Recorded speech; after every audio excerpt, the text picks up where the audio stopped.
Let's talk about the red scarf in Anora.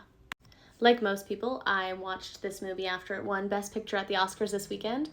And initially, I couldn't help but be obsessed with the first shot that we get of the red scarf.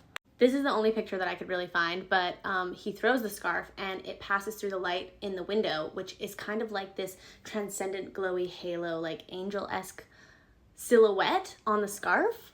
And because of that very important moment, it makes me feel like that the scarf is a character in this movie, and that is our initial introduction to this character. So even though it can be initially observed or portrayed as a symbol of oppression because they immediately take the scarf to gag Anora's mouth to get her to stop screaming, I can totally see how it's initially seen as a symbol of oppression.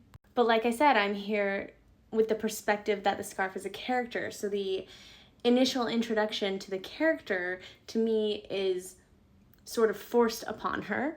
But it's throughout the rest of the movie that the scarf is used as something for comfort and warmth for Annie.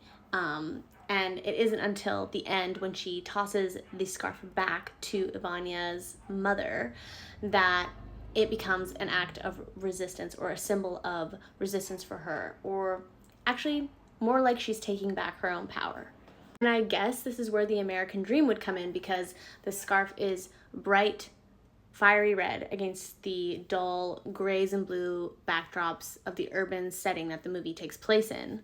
But that isn't the last place that we see the red scarf, because she makes a resurgence as a red blanket at the end of the film when Annie is sharing her last evening in the mansion with Igor, and she throws him a red blanket to keep warm and be comfortable at the end of the night.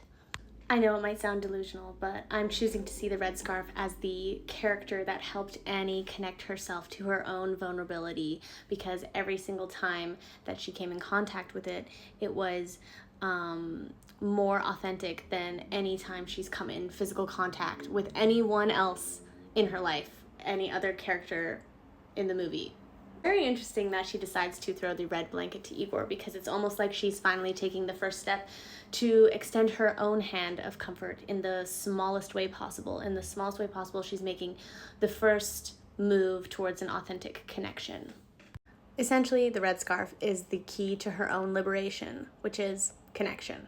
Let me know your thoughts on the red scarf.